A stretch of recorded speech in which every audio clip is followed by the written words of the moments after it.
To all who come to this happy podcast, welcome to FreshBaked a happy place where each week we combine our imagination with our experience to discuss, challenge, and explore all things Disneyland. I am Ron Berner. With me, as always, is Mr. Fresh Baked himself, the indelible David Erickson. What's up, Fresh Baked? And this, of course, is the Fresh Baked Presents Podcast, episode 21. Thank you for joining us, where today we're going to share our DCA observations to follow up on the Disneyland observations and compare and contrast and see how things are going in the parks. We'll reach into the mailbag to answer your questions and, of course, our 5 things Disneyland.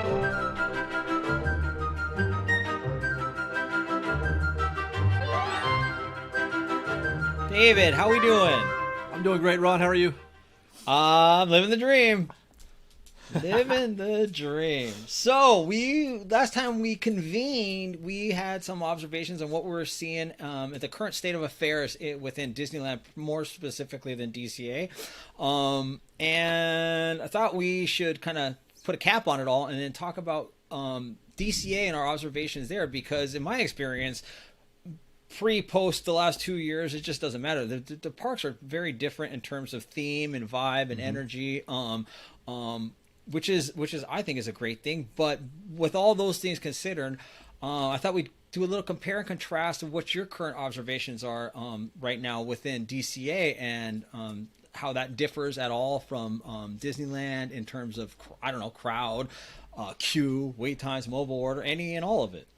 Sure. Well, I will say, I'll lead off by saying that my feelings about DCA have changed dramatically since the parks reopened. I was not a big fan of DCA pre-COVID.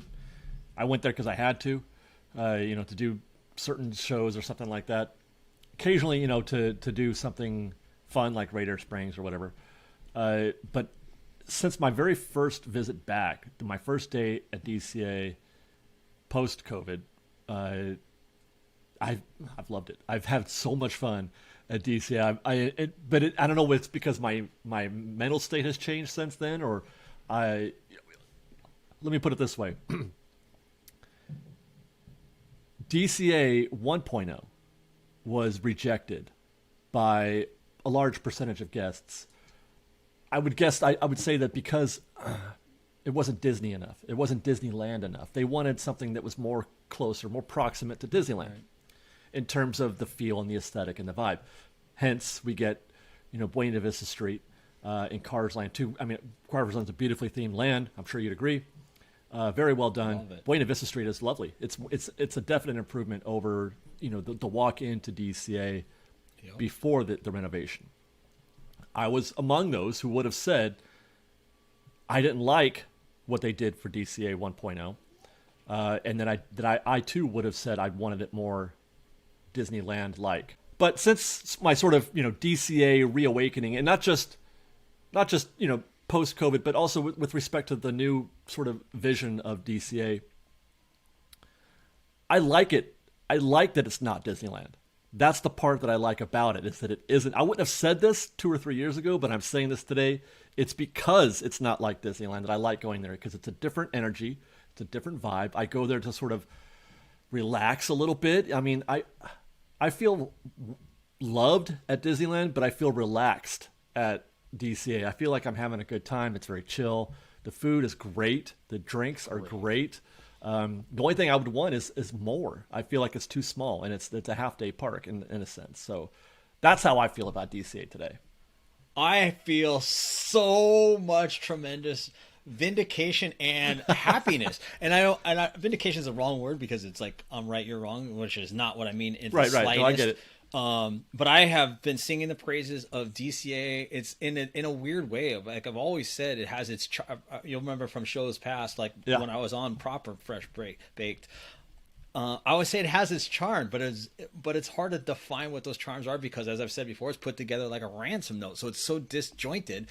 But there's so many things I love about it, so I'm so elated to hear that you say that you have this newfound interest and affinity for it, because I agree, and I agree for everything that you just said. Is the change in energy. And that's not to say that the Disneyland energy is bad, because of course it's not. It's tremendous. No. Who doesn't love it? there's certainly a change of energy that takes place. I'm there early in the morning, and I'm pretty like clockwork, I guess. I'm there at rope drop. When I go, if I'm there at 8:05, I feel like I'm so late, like the day's ruined. But I'm there at rope drop, so I'm at Disneyland, and we're going, and we're hanging out, and we're doing everything all day long. And even before the 1 o'clock time change, where you could switch parks, even back in the day, somewhere around 2, we just to the point of getting super hungry, we just kind of. Or what our max passes were stacked, sure. we would head over to DCA. And then, of course, I'm always going to have an adult beverage. Not always, but usually I have an adult beverage. And just that energy in that park is almost like this jolt because it's just changed. Anything you do for 8 hours, which we've already done Disneyland for, anything or close, anytime you change that, there's like this little bit of adrenaline or this little bit of change. And I love DCA for that reason, and all the things that you mentioned. Of course, the food is great over there. I almost always eat actually at DCA because I just find it's easier. Disneyland is always packed. I would say on the whole, DCA food is better than Disneyland food. Yeah, I think it is, because I can only think of like one select item at pretty much any restaurant at Disneyland that it's like if I go here, I know what I'm going to get. At DCA, I feel like there's a couple options at each place that I really like. There's always something good to try at DCA. Right. But I am happy to hear that you say that, because I do think DCA it has a bright future. There's so much space. I think you hit on the one really key element of there's so much less to do, seemingly, at least as far as rides are concerned. There are much less rides. I think there's 18 at DCA, where Disneyland's obviously like 50, 40s, high 40s. Yeah. Attraction-wise, I feel like DCA has more. Obviously, they have Stunt Show now, but there's just more energy in terms of live entertainment that's more that on a larger scale, I guess I should say, because there's things like Dapper Dans. There's lots of little things in Disneyland which are tremendous, but the scale is a little bit bigger over at DCA because they can do it. But I wouldn't even want stuff like Dapper Dans at DCA. I want more of what DCA is delivering already. I even had a thought that we were talking about Disneyland Forward. This is sort of on a tangent. I wouldn't be mad if they made the whole thing DCA, Right. Instead of trying to split it up to Disneyland. And I don't need more Disneyland, to be honest. I don't. I think Disneyland is perfect just the way it is, And you don't need to do anything. Go ahead and give me more DCA for all of that space that they're talking about doing for Disneyland Forward, which may or may not ever happen. But I want more, Well, okay, give me a couple rides that don't spin. We'll start with that. But just in general, I want more to do that is in the DCA mold, and you can go ahead and stop trying to theme it well. Go ahead and theme it well. Theme it consistently. Yeah, and like Cars Land and Avengers Campus, those are very well themed areas, and they're fully realized in my opinion. Even Avengers Campus, go ahead and do that. Give us the great cast member experience, but I don't need to feel the way I do at Disneyland at DCA. I totally agree, and I like that they're specifically not going that route. Like we don't even see the Fab Five over there often. I mean, if we do, it's a very quick, small. There's not a lot of representation from proper Disneyland or Fab Five. Well, it is Pixar Land as opposed to Disneyland, as it were. Which is a whole other story of half of Tomorrowland is Pixar. Get them out of there. But I digress. It is, right? It's so weird to me. And then Little Mermaid is not even Pixar. It's like have you heard the rumor, right? There was a rumor going around a couple years ago, that they were going to retheme Little Mermaid to Coco. They were going to turn that into a Coco ride, which isn't Pixar either, but it's more like a Pixar movie than The Little Mermaid is. Isn't Coco Pixar? Mm-mm. I don't think. Is it? Wait, I think crazy? Is. I would have, in a pop quiz, I would have said yes, it is Pixar.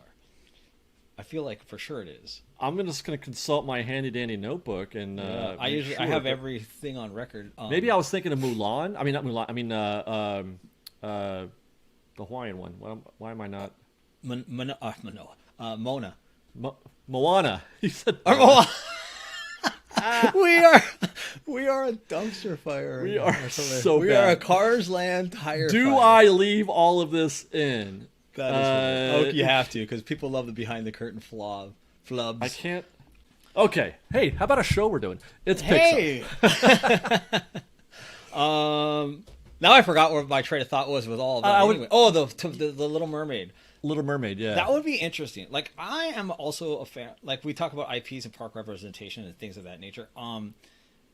Just like I always talk about Winnie the Pooh, I think Little Mermaid is such a significant piece of the Disneyland story, or the Disney story, that I love that it has its own ride. And I don't hate that ride at all. It's an enjoyable ride. It's very few. It's a great rest. I always say I don't only rest when I'm sitting on an attraction or on a ride. It's air conditioned. I like the story. I love the songs. It's actually like, poor me. I annoy my son because before we even get there, I go, poor unfortunate soul. I start singing to him. He's like, shut up, Dad. It does kind of stick out, though. It's thematically. It doesn't really blend with anything that's going on. But then again, like you said, it's a ransom note. Nothing really blends together. They tried with Pixar Pier in the neighborhoods or whatever they called them. I mean, right. That's kind of a stupid idea. Well, what else is interesting is I was going to get to that among the things that are different. Like, so the Grand Californian is actually attached to it. So there's that whole component that no other Disney park has, which we covered on the show previously. But Redwood Creek is so unique and so, like, I don't want to say out of place, but it feels a little less theme parky, I guess. But I love that Raya in The Last Dragon is there right now. Yeah. So I wish they would really start to do more of that, like expand Raya or something to bring I don't know us if you're to going to get that. I really don't. I will say, to your previous point, I love Redwood Creek. I think it's terrific. It's one of probably the most underrated place to be in DCA, even as an adult. I can say that. For the same reasons why I like other things at DCA, it's very chill and relaxing, and I can have a good time just walking around there and kind of being with people who are seemingly having a good time. And that's the energy of things is what makes me happy, is other people's positivity.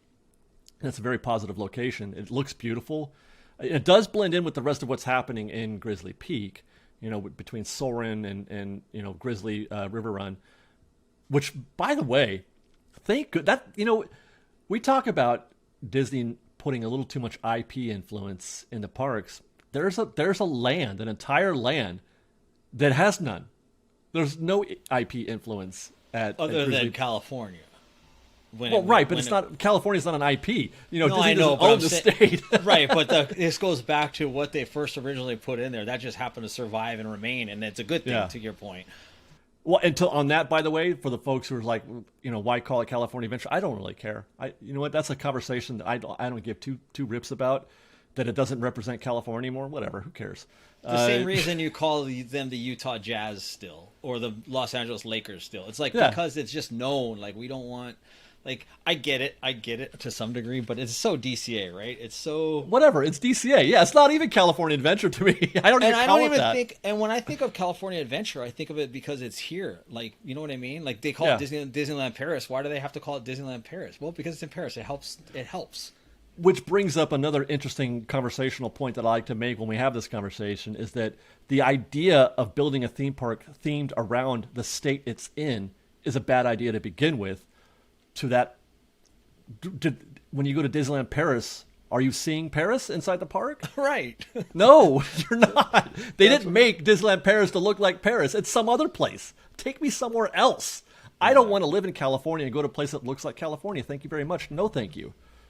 Right. I know. I totally agree. I like the things that are coming down the pipes for DCA in terms of they've done a lot of it already, but when they did the conversion into Pixar Pier and they're starting to do that, then they added Avengers Campus. Then we talked about Disneyland Forward. I always want to say Disneyland Forever, Disneyland. It's all confusing. That's a fireworks show. Yep.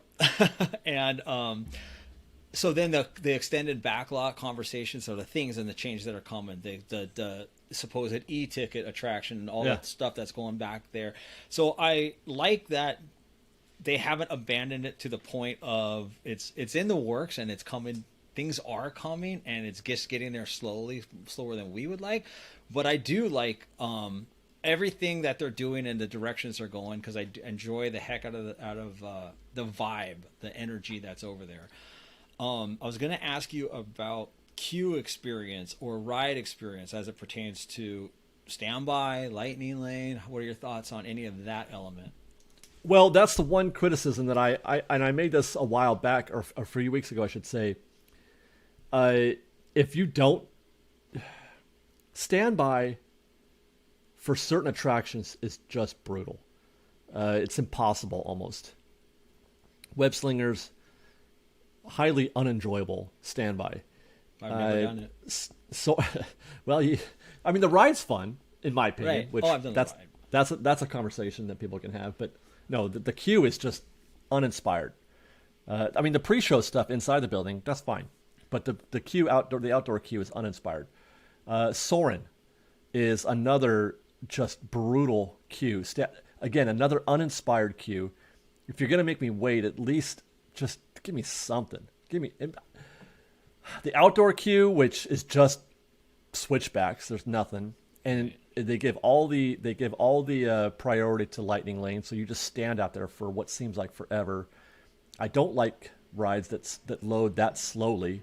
Soarin' is the slowest loading ride in history, and I can't think of one that goes worse or slower than Soarin'. So those two, and then maybe Toy Story, another slog, another tough queue to stand by in. Well, I was going to make the point that there isn't a queue in the entire park, in the entire DCA, that's a worthy queue. They're all bad. The only thing I probably could have kept going. You're right. Well, I mean, think of one that's actually themed. There's not one, not in DCA. I mean, if you want to count Soarin' as themed, but I don't, because to your point, well, if it's awful. themed, it's crap themed. I mean, it's to your just point, the hallway. It's totally two hallways. It's totally awful. I would argue that the only like semi-enjoyable queue in the entire park is Grizzly's River Run, because of just what you get to see. Yeah, but that's not themed. I can. Yeah, I wouldn't mind waiting in that queue, although I never do. I never do. Wait. Maybe Radiator Springs ish, because at least it's around you. The show is happening around you a little bit, which I like. I like that you kind of meander through what's happening. The cars go by, and there's music and there's whatever. There's music, but you can't see a darn thing. You don't see a car until you get to the loading. Yeah, you're probably right. Yeah, but other than that, you're right. I mean, I can't think of. That's the thing, is that there's not enough attractions that are built for that purpose. They're built to be Incredicoaster is not true. A good queue. Monsters Inc. is an awful queue. Oh, that's so bad. That one's Monsters Inc. is just the worst. Well, what's to your point about Web Slingers is Monsters Inc. is literally the worst queue in terms of it just looks like you're at a bus stop with it is literally a bus stop. It's like turnstile. It is. Whereas I feel like Web Slingers is new shiny great ride, and all they have is a couple Peter Parker like literal signs up. Like there's nothing there as well, which is just so disappointing. I made an observation when I was in the extended queue in the back area a few weeks ago in Web Slingers, because when the queue gets super long, they have to go backstage, right, in that extended queue. I don't know if you've seen this yet, but there's like HVAC and stuff on the walls of the buildings, pipes and things, and I'm like, is that real or is that theming? I don't. Right. The fact that I can't tell is probably not a good thing. Right. Or not only that, but that's where they have that big, or not in that exact location you're referencing, but there's a spot in the corner of the queue where there's just a fan up there. Like yes, yeah, right. A living room fan. Like, what is going on? I know, it is funny. Yeah. So I guess my just one thing that I wanted to note and say, but that I noticed between the differences between the parks as far as attractions are concerned, as far as the lightning lane and queue, or not queue, but standby. This is why, again, this is if you get Max Pass or Lightning Lane, Genie Plus. This is why I've always stacked, because there's no ride issues at Disneyland. I'd go No. the whole day without, even though we say that there is, but I can get on almost any ride I want and be on it literally in a reasonable amount of time. And it goes quick. Sorry, I made that same observation when I was doing a sort of a speed run, not a speed run, but a test of standby at DCA, and I was having a hard time of it. And I said, this is not how it is at Disneyland.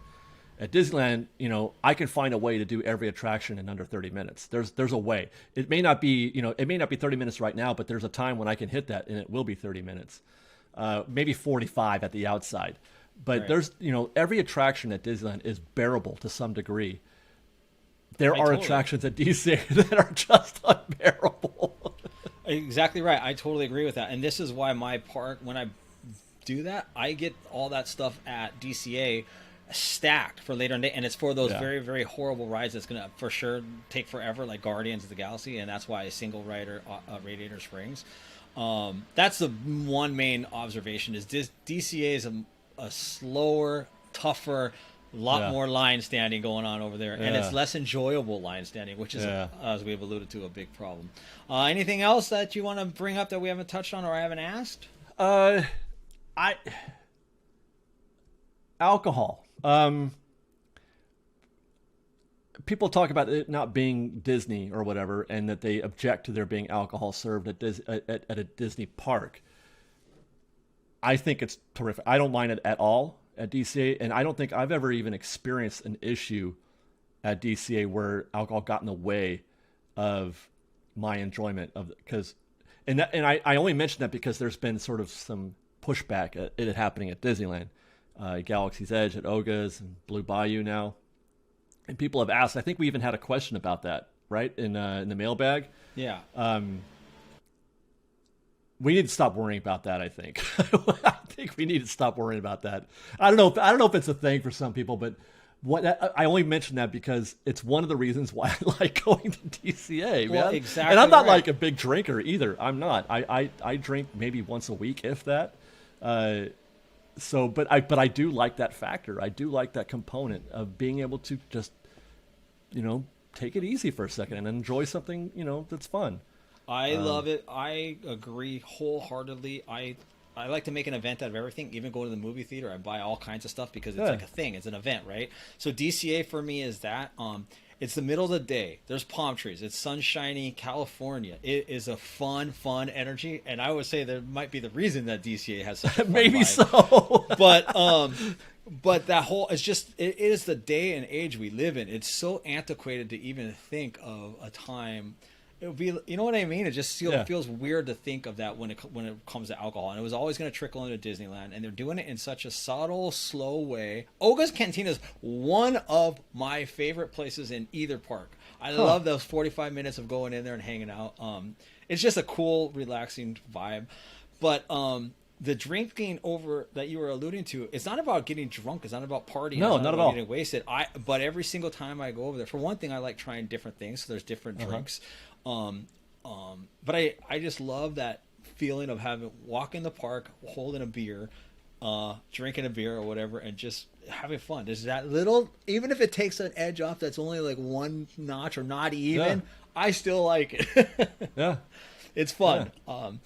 Well, I like the parks. I think they're both very, very as similar as they are very, very different and good experiences. And I think that's a good thing. I think that welcomes people and crowds and differences, and like it actually speaks to more people in terms of a broader audience. Because say that drinking thing, if I can't even go have a beer, I don't want to go there for the whole entire day.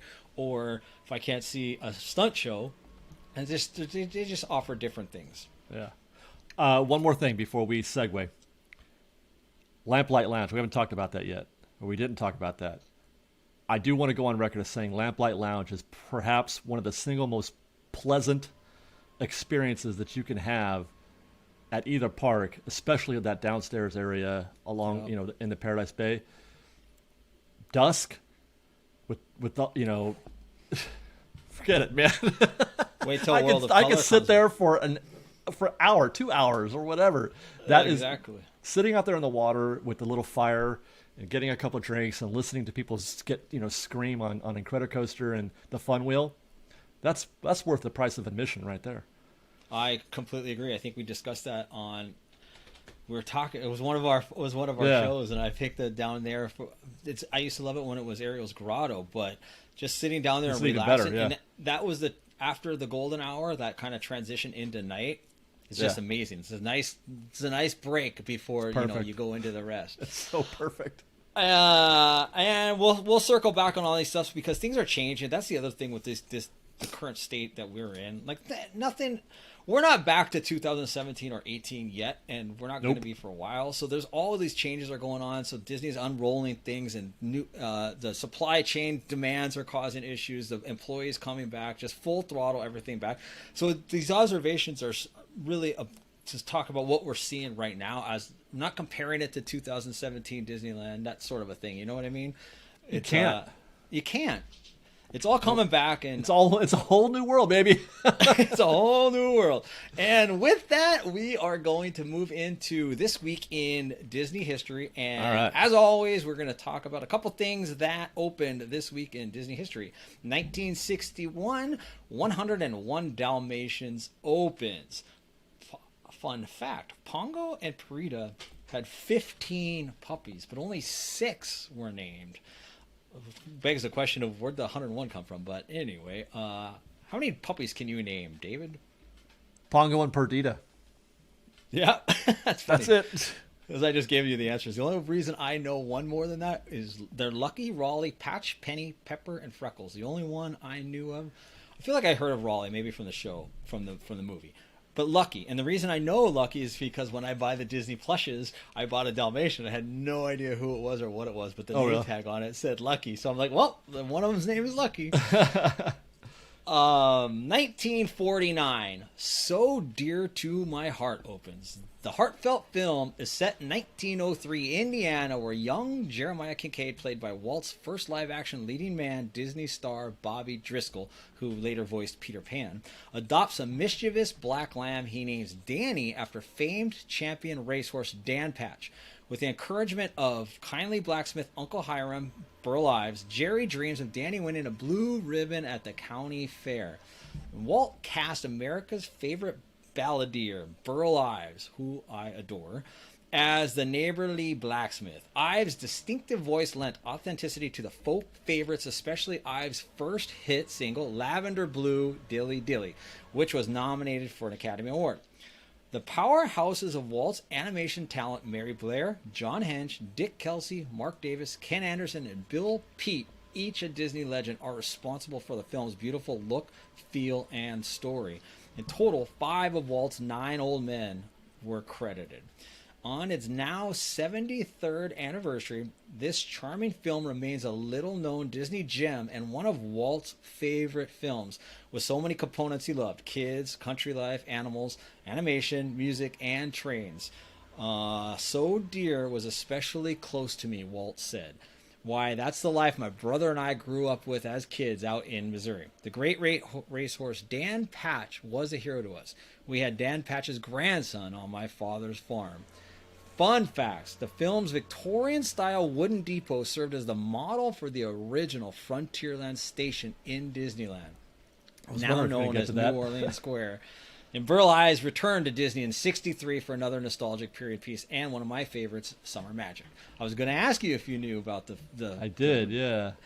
depot station. I didn't know this backstory about Walt's connection to So Dear to My Heart. I've seen the film, but I didn't know that that was his very baby. Personal. Yeah. Have you seen it? No. Probably been a while. I probably or not at all. I feel bad now having said that. I've seen it, and there's a lot of, the train is exactly, well, it's been several years since I've seen it, but exact replica of the Disneyland Railroad. Yeah. Pretty close. So anyway, 2000, Disney announces Robert Iger as new president and chief operating officer on January 24th. And he only went on, I say that because I love the man, to become CEO 5 years later, and via careful brand management, a brilliant acquisition strategy, and an eye on the future, Disney turned profits like no other entertainment company in history, and the company's rise over the last 15 years coincided exactly with his tenure. Some of his major accomplishments, many of which we all know: acquisitions of Pixar, attributed to saving Walt Disney Animation at the time, Marvel, Lucasfilm, 21st Century Fox. Lesser known things: overseeing of the opening of Shanghai Disneyland and the entry of different worlds into the Disney parks: Cars Land, Pandora, Star Wars Galaxy's Edge, as well as launching the streaming direct to consumer, ESPN Plus, and Disney Plus. Funny enough, just January 23rd, 6 years later, which was the day before this, the Disney Board of Directors turns down Michael Eisner's plea to not buy Pixar Animation Studios for $7.4 billion. The next day, under Iger's leadership, the Walt Disney Company agrees to acquire Pixar Animation Studios for $7.4 billion. The two later, Eisner later in conversations with Iger would say, yeah, that was a bad call by me. In 2005, Iger was selected to succeed Eisner as CEO of Disney, and within that year, he did acquire Pixar Animation Studios and began wholesale transformation of not just Disney, but the entertainment industry as a whole. Disney's annual net income increased more than 400% under Iger's leadership. Any fun Eisner stories? Yeah, since he's left, it's gone down 70 points. Yeah. Disney stock, that is. I'm making a joke. It's probably not. There's not a direct equivalence, but I think it's interesting that in the time that he's left the presidency, the stock has gone from something like 200 to, well, actually, it was before that. It went up to 200 under Chapek, I think. Anyway, I'm just making a joke. Yeah, it shows you where faith lies. There's less confidence in Chapek than there was in Iger, that's for sure. Yes, and I could go on and on and on and on all kinds of fun things, as you could. Not even necessarily negative, just lots of fun business reasoning and thoughts and blah blah blah. 1956. Now some of this stuff is fun. I can't wait to hear what you have to say about this. The American Dairy Association exhibit, Dairy Bar, opens in Tomorrowland next to 20,000 Leagues Under the Sea exhibit, which is now Star Tours. A small quick-service restaurant with its own walkthrough exhibit focused on the future of milk. Sounds really exciting. The exhibit predicted a world with a flying delivery man, high-tech nutritional milk, and state-of-the-art milking technology. After checking out the exhibit, guests could purchase a glass of nature's nearly perfect food and relax in the dining room. The entrance was shaped like a giant dairy barn, and the slogan was, "Today's food builds tomorrow's man." The exhibit, an extremely limited menu, sealed its fate. The Dairy Bar closed in 1958, just a year and a half after opening. Can I go?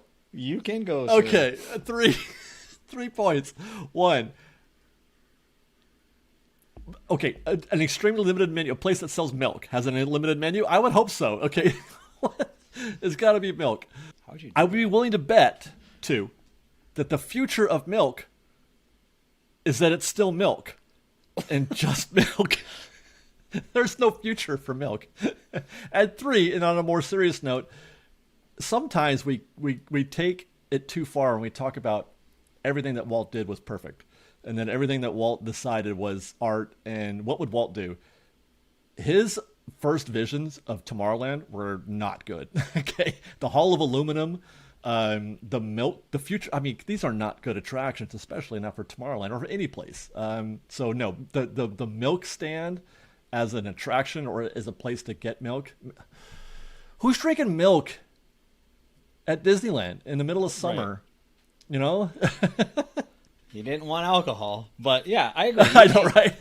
I mean, 100% of the shots you don't take, you missed, right? True. So that's just it. Like, I think every great thing. So the failures lead to improving. There's something to be learned about failing for sure. So yeah, you're right. I think that was hilarious. I love it. I have a couple more. There's a couple more fun things coming up that I need to get to.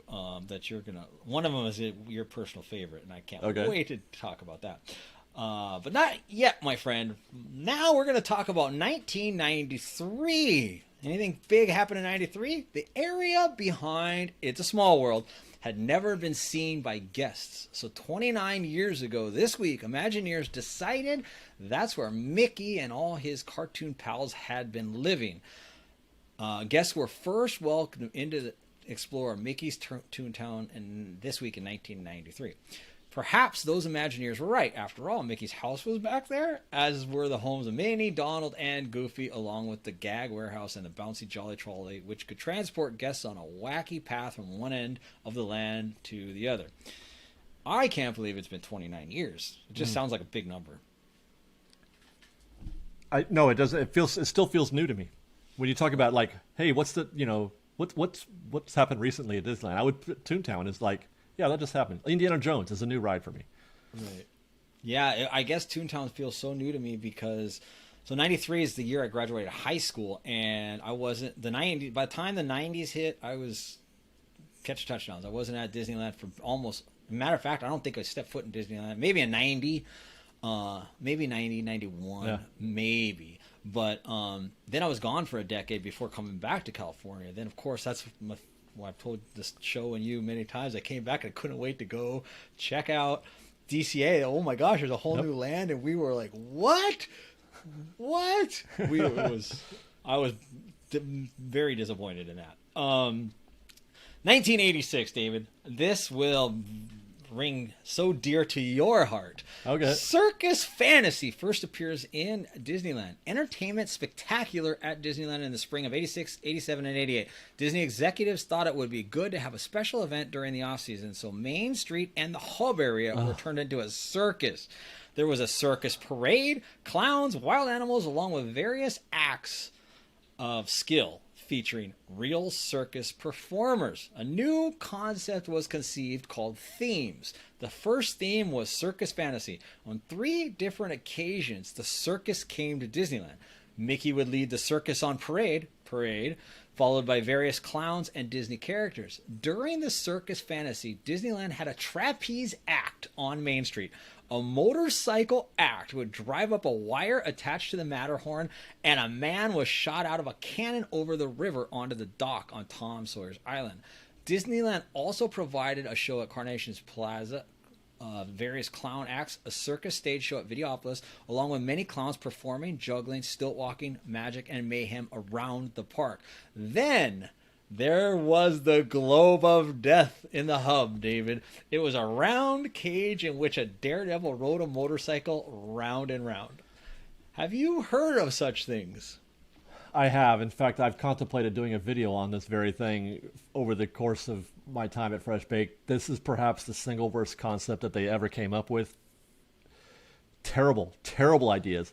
The idea of there being a motorcycle anywhere in Disneyland doing anything is just unfathomable to me. I cannot. But to have it doing the Globe of Death thing and at the hub.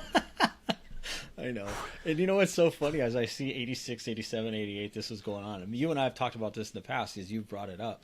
I was 100% there during this period several times. For some reason, it just does. I've seen the Globe of Death because I went to fairs and stuff in the Midwest when I went there. So I've seen that kind of stuff all the time. I don't recall it at Disneyland, but that being said, I know I was there and I know that I saw several of these things. It just didn't click at that age. I just 10 years old. I guess it just was like whatever. Interesting. So I saw that was this week in Disney history, and I knew you'd get a tickle pink out of that. It angers me to this day that was the thing. I never experienced it myself, but knowing that it happened, that it exists, angers me to this day. And that too was Eisner, but that would have been. I thought it was much later in Eisner's Me run, too, but it wasn't. 86. Anyway, that was all the executive leadership were on board for that, according to my research. So there you go.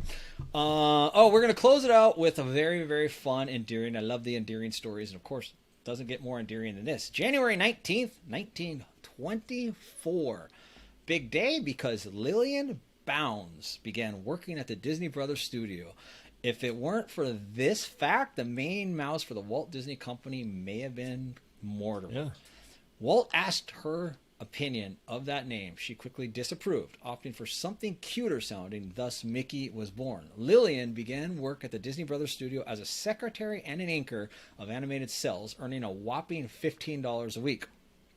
Walt became enthralled with his new employee, and although he vowed he would not marry before he was at least 25 years old with $10,000 saved, he could not resist. On July 13th, 1925, just a year and a half after she started work, Walt and Lillian were wed in Lewiston, Idaho. How many months after meeting were you and Liz wed? And why was he married in Idaho? Idaho? I did not know that. What were they even doing in Idaho? Train ride, I'm guessing. I don't know. Were they going to Potato Land, I wonder? You and Liz met to marriage. I'm sorry? You met to marriage. How long did that? It was a year and a half. Oh, it was a couple years at least. Oh, yeah. Was it that long? I wasn't sure. Yeah. Okay. I airbagged long enough there. It's time to mailbag now. I didn't do that on purpose. Airbag, mailbag, but it worked. Here we go, David. All kinds of fun stuff. All right. This question from Mailbag. Thank you for the question. As always, this is from Ryan Thomas. Is Disney leaving the door open for Universal to take more market share? Seems like Universal is going more practical and well-themed with their recent investments in both California and Florida. I would argue that they are not leaving the door open. The door was left open, and they've walked through it. Universal and Knott's, for that matter, have both already capitalized on Disney's shortcomings in the last year or two. Universal and Knott's are having some of their best attendance levels ever. They're doing as well as they ever have. They're doing great. Okay, Universal and Knott's are doing great. So much so that Knott's is talking about expanding. Building a new big time roller coaster. Universal, obviously, I mean, they got plans, I'm sure. And I would also suggest that I don't think that they're, in terms of Universal, transitioning to more practical, which they are, but I just feel like they're just getting serious. I feel like they were just kind of messing around and trying to play in the game a little bit in terms of theme parks, but they're just getting better at it. That's all it is. They're just smarter, better, more talented. And same for Knott's has actually pulled a lot of talent from Disney, and they're making great decisions lately. The door is not opening; they're not leaving it open. It's already been open, walked through, and shut behind them. My answer is exactly the opposite of that. Unless really, because unless you consider taking what's their market share? 50%. If you take a 50% market share compared to Universal's, what's their 10?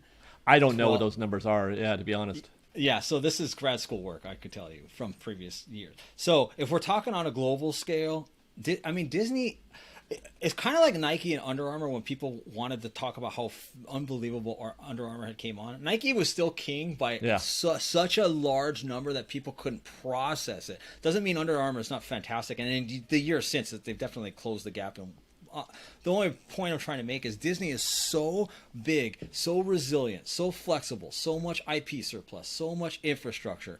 Disney is just so massive that the market share, their brand power, they're the industry leader. They go first and others follow. So all these theme parks are following Disney's lead. Disney is proving proof of concept, and then they're following. Look at the ticket pricing. Look at all of that stuff is Disney. So if we want to say that, Universal came on strong, but they came on strong with they just had a new land 2 years ago or a couple years ago. So I think if you want to say, I don't know. The idea that Disney's leading anymore, look, they still have a huge market share. What went first? They're still, and they're not going to lose. They're not in any danger. But Disney is following. They followed Universal. They followed them. They didn't lead. They came out with Galaxy's Edge and Avengers Campus after Hogwarts had already been built. Yeah, but that's not cutting edge. That's just a new land. I would disagree. Hogwarts is cutting edge. It is. Okay. Right, but that's true. So is Rise of the Resistance. So they beat them up. But the point is, true. But the point, I'm saying that is true. So Universal made their move. Universal made a move. They had to make a move, and then they followed. Of course, Disney followed up with Galaxy's Edge. Of course, which is not. I would argue that it does not generate or have the same cachet. They thought it would, but I would not say that Galaxy's Edge has the same cachet as Hogwarts does, or whatever they call the land. I don't know. Right. So when you look at the whole overall theme park structure, is what I mean by that in terms of pricing structure, in terms of fast passes, in terms of all of these elements that Disney does. Disney goes first on that because if it works, then they're just nowhere near as big. Like look at attendance. Disney's blowing everybody out of the water in attendance. The only one that has more than Disney is Disney World, and Disney World's way larger. Yet Disney don't even get into that. Yeah, but Disney still competes with them in terms of attendance, which is crazy, right? Yeah. So, on a global scale, because of all the media and all the other things that Disney has, or if we're talking about just in the region of Southern California between California and stuff, I mean, I think that Universal. It's like I said, it's just so big. So if Disney dropped a percentage point, which is significant, by the way, if they drop market share of 1% at that billion-dollar scale, that's massive. But if they dropped 1 and Universal went up 1, okay, the answer is yes, they made up ground. But it's still so minimal in the grand scheme. Yeah, I'm not trying to say Universal has caught them or that they're in danger of passing them. I'm just saying they did come in and they scooped up a bunch of market share. They did. I mean, just look at the attendance and compare Disney's year over years right now are down. Their attendance is down. Universal's attendance is up. Right? And where are those guests coming from that are going to Universal? They're not going to Disneyland. They're choosing Universal instead of going to Disneyland because Universal is saying, "Come on in, locals. Come on in. We love you guys. We love our pass holders." I don't believe that to be true. I believe that Disney had the least amount. They still dropped significantly, like 40% in revenue or whatever it was for the parks. They dropped. Everybody else dropped almost 70%. Disney was hit less on a revenue drop off per year to year over the pandemic than any other park by a significant, which is weird because they were closed. But I mean, they were all closed. But yeah. But it's an interesting. It starts getting into keeping the parameters very, very, very specific for what is the gate at Universal Studios Hollywood. So it's definitely different. But Universal's come a long way. They have. All the parks have. They're doing great. And Disney's getting in their own way in many respects. So, I mean, definitely other parks are happy to take some of the crowd wake. And open their gates for them. So, it's a good question. It's a fun question. Number 2, what is the best gesture or moment that has happened to you at Disneyland and involved a cast member who went out of their way for you or someone else? Well, this is kind of a hard one for me to answer because I make a point of not trying to be in a position where a cast member has to do something nice for me. You know what I mean? Like, I don't complain. I don't ever express dissatisfaction. I go with the flow. I mean, like you, I'm here at your leisure. So I don't really put myself in that kind of position. Not to say that other people are. It's just right. But I do recall there was a time which I didn't expect it. We were just hanging out in front of a Golden Horseshoe, and we saw some cast members also just kind of hanging out. I think that I think it was during the that themed event they were doing at Frontierland where they were. Legends of Frontierland, I think it was, and they were holding some rifles for some reason. I asked them about that, and they didn't really. Anyway, they just said, "Hey, do you want to go ride Indiana Jones?" Like they just asked, "Have you guys been on that ride today?" I'm like, "No, we haven't been." Right. Follow us, and they just walked us into the ride. And they didn't know who we were. It wasn't like that. Which, by the way, is another reason why those things don't happen to me because I don't ever want to get that confused. Like I don't want to be taken care of, Right. In that sense. But yeah, they just said, "Here, come on, let's go to Indiana Jones," and we just walked in at the exit and went straight into a vehicle, and I thought that was really cool. It's something that they just decided they wanted to do. Moments of magic, I think they call that, where they have to do that like a couple times a day or something. You? Right. I'm the same with you. I don't really have anything. The things that stick out to me are the things that were so unexpected. Like it's almost like I wasn't trying, but yet they went above and beyond in that fashion. But a couple things come to mind. I know Carnation Cafe for Main Street Electrical Parade. I went there and I said, I'm going to loiter. Yeah. I'm going to loiter. I'm going to buy a lot of stuff. I'm going to loiter, and I'll even tip well. But my plan is, if you have objections, I'm okay with it. But I would just like to know if it's okay if we stay here for this prime seat for Main Street Electrical Parade. And they were like, that's no problem whatsoever. So we ordered for a few hours, me and my son. And when the Main Street Electrical Parade started, they went... Two cast members that worked there went out and they opened us. You're not supposed to stand in front of it anyway, but they went out above and beyond and stood there so we could watch the entire parade with no obstructions. That was awesome. Above and beyond, because they're not supposed to go that far, but they did. No. I've lost my son several times, and now he's old enough and he has his phone and that stuff. But when he was too young, the daddy boot camp train is a moving, so you better stay with it or you get lost. And they help. But the one thing is the Android Max Pass sync situation when all that was going down several years ago. I had massive issues. I couldn't get the Max Pass, and it kind of derailed our day, our morning and everything. So I went to the customer service once, and then I went there again because we thought we fixed it and there was nothing we could do. So I went back later, and a little bit later, within the hour, because I just couldn't get it to fix. My phone was basically not working at all, because what it turns out was Android and the Disney system, when they were doing the Max Pass and zapping passes and all the thing, it just didn't work right. So they had to do something on the engineer side. So she said, let me get your name and telephone number or email address, because that's what everything's linked to.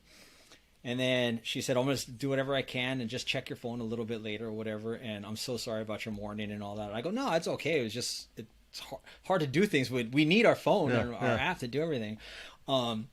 So she said, okay, here you go. So she gave me at the time the paper Max Pass. She's like, here's 4. So you guys can go do whatever you want. 4 rides. So that was 8, 4 for each of us. Sure. And then when it was zapped to later, she gave me 4 more. So I had 8.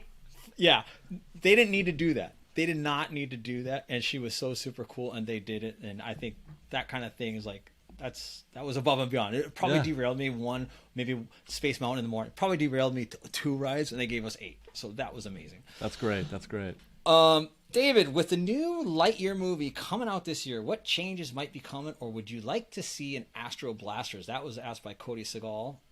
Johnny T asked us the previous question, I'd like to say. Oh, okay. Well, I would say this is going to sound weird. Nothing. I don't want any changes. I like AstroBlasters just the way it is, and not because it's great, but I just like things the way they are. Like I'm not looking for any kind of major. Just don't even bother. What are you gonna do? What are you gonna do to AstroBlasters that's gonna make it better? I don't know. This is what's good. This is what happens when we miss a show. Like we are on opposite. We're usually in sync, or we often at times. You know what I put? Go 100% full new film upgrade. Makeover, complete makeover. If ever there was an attraction warranting the full film makeover, it's that one. I guess. Because listen, you want to instill energy, you want to instill life, you want to take it from the old school. I mean, that's a golf and stuff or a Chuck E. Cheese attraction. No, you're right. But I guess what I'm thinking is that my fear is that Disney doesn't do that. Okay? They don't go all the way. They never go all the way. So if you're not going to go all the way, then just don't bother. You know what I mean? Okay, that's a fair argument. That's a fair retort for sure. When I read that question, I'm like, I'm all for it. Because even like the Jungle Cruise, like when if that became a huge, massive franchise and they somehow implemented the film, these things do not bother me in the least. I know people get so up in arms over it. I'm like, bring it on. Like, I don't. That said, I love the nostalgia of things. There's things I don't want touched, and I love the original versions. But I'm also on board for, I think, in the business stuff. So the IP thing. So if this is going to be if this movie becomes a massive hit and then they have a sequel to it or whatever, like, why not? Like, just do it. Like, why not? As long as you go all the way. Don't try to go cheap or skip anything. Yeah, do the whole thing. Okay. Has there ever been a collectible sipper or popcorn bucket you wish you bought? Crazy girl dabble. Sorry. I'll just go ahead and nip that one in the bud. Yep. There's one or two that I'm sorry I bought. Right. I'll tell you this. I had the Sipper, the Mickey Mouse, his birthday. Yeah, I remember that one. A few years ago. I wasn't standing in that line. I was like, no, I thought I was going to. Then I went there. I'm like, no, it's not going to happen. So I bought it online. So whatever that thing cost at the park, $25. I have no idea. Something like that. I ended up paying like $80 for it online, and I have it, and I'm okay with that. Shame on you. I mean, I'm so okay with it. It's just like when I want something. The only other popcorn bucket that I bought was the TIE Fighter when Galaxy's Edge opened. Because, I remember that one. Sure. Because I wanted it for my son was young, so I wanted it for him, just for. Plus it's a TIE Fighter and fits in the house, but that kind of stuff. So thank you for your questions, everybody. I will be reaching out on social media, or send them to at fake Ron Burner. It's Ron with 2 N's, or at FBP Podcast, FBP Podcast. Either one. Send questions and top fives. And our top 5 things Disney this week, David. Top 5 drinks comes via Christy Nicole 85. Top 5 drinks, David. You're on the clock. Well, I mean, I'm a 5. classic guy. I like things that are traditional and have a little history. So my number 5 is going to be the mint julep. It's not. I don't put it on my list because it's terrific. I mean, it is tasty. It's good, even though it's less minty than it used to be. It's more like lemonade now, but. No, I just think when I have a mint julep, I'm having a Disney experience, and I like that. Sorry. No, that's good. I mean, it's a mint julep. It's good. By the way, putting this list together made me realize when I started thinking. I literally went through the Disney menu because I started thinking about it. I'm like, that's interesting. Because there's a lot of drinks that I like, and I could have done mine all alcohal, but I just skipped. So yeah, you're gonna be going to DCA today. I have a feeling. I'm not. Nope. What I did is I'm doing one of each kind of drink, which means my number 5 is a shake. It's a shake, and it's a Flo's Classic Neapolitan Shake. Vanilla, chocolate, strawberry with crumpled Oreo on top if you want it, and it's drinkable, and it is really, really good. And I wanted one of every I don't kind think of I've drink, ever had that. I don't think I've counts. ever had Flo's Shake. No. I bought it because of the what's it called? Souvenir cup. I wanted a souvenir. Oh, is that cup, right? So I bought it. Yeah. Oh, okay. I have a lot of Disney souvenirs. I need a garage full of stuff that nobody ever sees. Yeah, I would love to take a look at your bookcase or your curio cabinet or whatever. You must have a lot of stuff in those things, or unless you keep them in the closet. I don't know. No, I got a lot of stuff. They're all historic. To me, I don't know why I do this. I feel like a pack rat. It's stupid. So due to some technical issues we had with the website that records our podcast, we lost about 5 minutes of this show right here. With my number 4 being a jungle julep, and Ron's picking it up with his number 4, a Red's Apple Freeze from the Cozy Coast. Red's Apple Freeze. Did you know this? That amazing taste that it has? I actually didn't know this. I probably did at one time, but it's hints of toasted marshmallow and a passion fruit mango foam. That's what makes it so amazing. Agreed. The foam is what makes the drink. Here's a bit of trivia. I'm not sure if this situation has been resolved, but due to the whole supply chain thing, that foam company went out of business. Oh. So if you were, I don't know if this is still the case or not, but it was. I tried to get a freeze at whatever freeze they have at Red Rose Tavern, no foam. They gave you, I think, whipped cream instead or something like that. That one's good too. That one's a boysenberry or boysen apple. I mean. Yeah. That's a really interesting fun fact. I haven't seen a Red's Apple Freeze at Cozy Cone lately either. I don't know if they're there. I tried to find one the other day. Oh, fun. And I don't remember if I saw if it was there or not. I'm not sure. Golly. Yeah, I didn't specifically go for one, but I can't recall seeing it when I have been there. But anyway, they are darn good. I'll say that. They are amazing. My number 3 is going to be just a good old fashioned root beer float from either Gibson Girl or whatever float they happen to be serving at the Golden Horseshoe. I love root beer floats. I love orange floats. I love Coke floats. I love floats. And so this is just sort of me enjoying floats as opposed to I like the way that Disney does this thing. Kind of like the same way I like to eat pickles at Disney. Right. I like pickles. So that would put that on, a great treat of mine. But the root beer float on certain times is just absolute perfection from the Gibson Girl. Yeah, can't knock it. I would take any of your drinks and any of my drinks and be perfectly happy. My number 3, the Tarkanian Night Flower. This is an Oga's Cantina concoction. I went shake, I went slushy, and now I'm doing alcohol. What it is, if you don't know, because you probably don't, it's a little hidden secret little kind of thing. Refreshing blend of gin, elderflower liqueur with flavors of ginger and huckleberry, garnished with sweet hibiscus flower, which is edible, and it is amazing. It's just a heavy lime and ginger. I love it. Yeah.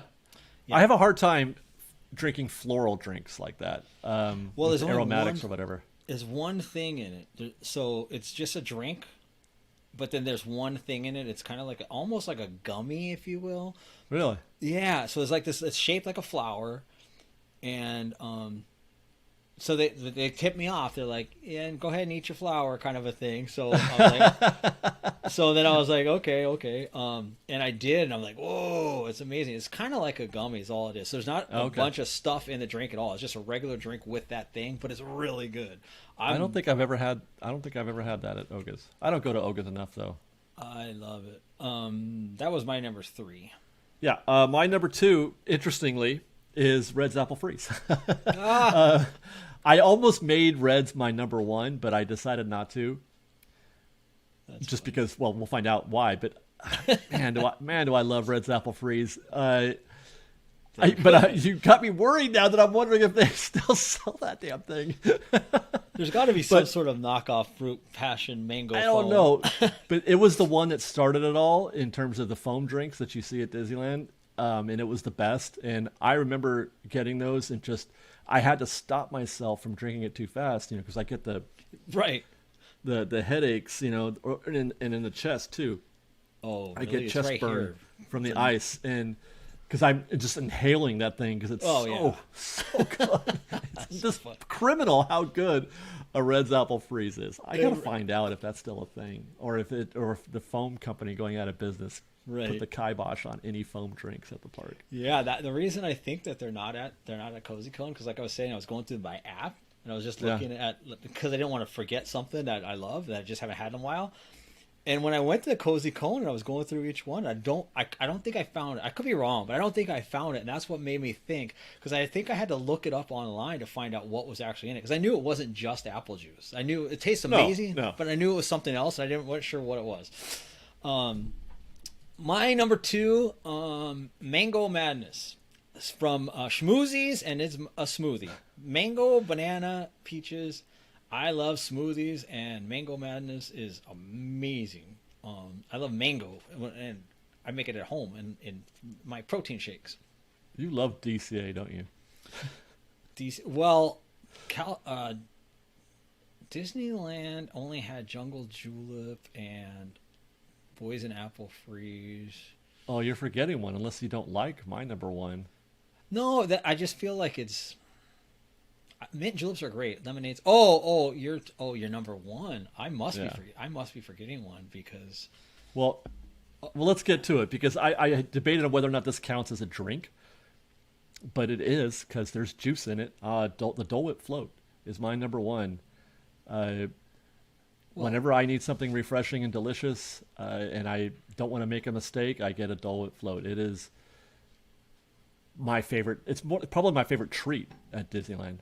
Although the garlic cheddar twist at Maurice's is pretty great too. Which, by the way, they also had a float or a foam drink that doesn't have foam anymore. But yeah, the Dole Whip float is just perfection. It's it's Dole Whip ice cream or soft serve, and then grapefruit juice, or not grapefruit juice, pineapple juice. Yeah, I love it. I couldn't agree more. Dole Whip float is my number 1, and the reason. Oh, there. The reason I couldn't. Yeah, I mean, the reason I couldn't find it on my list is because I was looking at all the lists of things that I did not select, and I'm going down, and none of them are Disneyland. Because I have a list of like 8 or 9 other things. Like, which one do I actually want? But yeah, the Dole Whip float. Are you kidding me? The Dole Whip, that's the best dessert. It's the best drink. It's the best, and funny point. All of those things, yeah. All of those things, and some other fun things that you can do is you could add tahini if you want. You can add rum if you want. Go to Tangaroa Terrace. It's the Dole Whip float rum. That's an actual. When I say add rum, don't bring your own rum. They actually sell it at Tangaroa Terrace with rum in it. And the way to get a Dole Whip, it's a little fun argument I have with people all the time, because so many times I'm with a bunch of people and they don't want the float, they just want the Dole Whip. I'm like, no, the pineapple juice is like, it's the perfect drink. It's my favorite thing in either park to put in my mouth. Love it. I agree. It is above all others. That's why I'm shocked when you said like, how could you forget the Dole Whip float, man? No, you can't forget the Dole. No, that's pretty funny. Well, that was highlighted in yellow, so I'm like, okay, go down to the rest. I'm like, literally. Another thing on my list, speaking of foam, fuzzy tauntaun at Oga's Cantina. That's the foamy one that makes your lips go numb, which is so cool. I know people hate it. I don't think I've ever had that. I gotta go back to Oga's, man. If only there was a way to get into Oga's quicker than having to make a reservation, right, Ron? Yeah. If there was a hack or something that we could. I know how to do it. I do. I never have any problems getting into Oga's. I'm still working on maybe doing a video on that, which I'm just going to tease that. I'm going to leave that right here for now. Leave it out there. If you want to get into Oga's, you can get into Oga's regardless of what the app tells you. Stay tuned for Fresh Baked with David. Fresh Baked proper. I got to put that to the test. I have to do a live test. Are you acknowledging if I have ever given you a tip in Fresh Baked proper video? My buddy Ron, of course, they don't know who I am. I will be in this case. That's they don't know sure. who I am, actually, do they? So anyway, that is a fun episode with. Yeah, good talk. Have fun editing that sucker, my friend. I know, this is gonna be, dude. This is gonna be the most pain in the ass edit I've ever done for one of these. I'm gonna hate this. Yeah, there was some obstacles along the way. So, but you're great at that, and nobody will know any different. They probably won't know. Just know it did not go well. Fresh Baked. It didn't go well. We're on day 2. Just kidding. So thank you for tuning in to Fresh Baked Presents, where today we talked DCA observations, all kinds of fun drinks, all kinds of market share conversations, just ride attractions in general. David, anything you want to add about the day, the talk? I love DCA, Ron. I love DCA today. It's cool. Yes, and that makes my heart smile, because I've always had a place in my heart for DCA. I like the change, the transition from one park to the other, and then not only that, back to Disneyland and then at nighttime. Oh, dude, we didn't even get into that, dude. No. Going from DCA to Disneyland is nice. It's really nice. It's fun, right? It's a whole new experience for the second time in the same day. Yeah, and I like usually. It feels like you're going again, like right. Anew. And I usually do that at night when I do it, but because the daylight goes out, especially this time of year. But anyway, tune in next week where we will talk about some other Disney wackiness that we are unsure of at the moment. Dave, you text me what you think. I'll text you what I think, and we'll meet you all here, same bat time, same bat channel next week. Until then, Fresh Baked. Fresh Baked. You got it. That might have been my best ever. That no doubt about it. That was you nailed it. Got it. Now remember that.